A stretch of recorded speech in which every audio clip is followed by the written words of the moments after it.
ગુજરાતમાં વિધાનસભાની બેઠકની પેટા ચૂંટણી માટે આજથી ઉમેદવારી પત્ર ભરાશે। ઉમેદવારી પત્ર ભરવાની અંતિમ તારીખ 2 જૂન રહેશે। ઉમેદવારી પત્ર ચકાસણી તારીખ 3 જૂન નક્કી કરાઈ છે।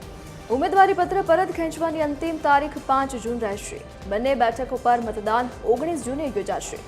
23 જૂને પેટા ચૂંટણીના પરિણામો જાહેર થશે તો 25 જૂન સુધીમાં તમામ ચૂંટણી પ્રક્રિયા સંપન્ન થશે।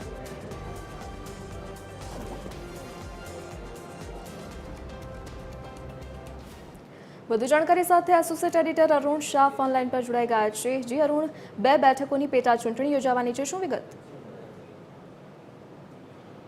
અને વિસાવદર બંને બેઠકો જે રીતે ખાલી પડી છે, ખાસ કરીને કડીમાં જોઈએ તો કરશનદાસ સોલંકી જેમનું નિધન થવાના પગલે આ બેઠક ખાલી પડી છે, જ્યારે વિસાવદરમાં જોઈએ તો ભૂપત ભાયાણી કે જેઓએ રાજીનામું આપતા ધારાસભ્ય તરીકે રાજીનામું આપતા આ બેઠક ખાલી પડી છે અને પરિણામે પેટા ચૂંટણી યોજવાની નોબત આવી છે।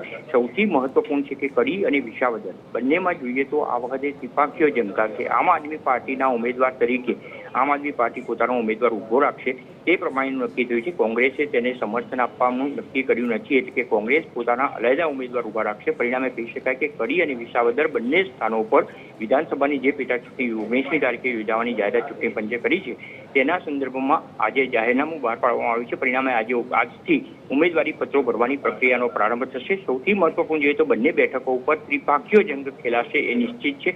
સૌથી મહત્વનું જોઈએ તો કોંગ્રેસ હવે તેની સામે કેવી રીતે ભાજપને અને આપને ફાઇટ આપે છે તે સૌથી મહત્વપૂર્ણ મુદ્દો છે। પરિણામે કહી શકાય કે હવે ભાજપના ઉમેદવાર તરીકે ભાજપ કોની પસંદગી કરે છે તે પણ જોવાનું રહેશે। આગામી સમયમાં કહી શકાય કે 2જી તારીખ જ્યારે ઉમેદવારી પત્ર ભરવાની અંતિમ તારીખ છે, આખરી ચિત્ર સ્પષ્ટ થશે।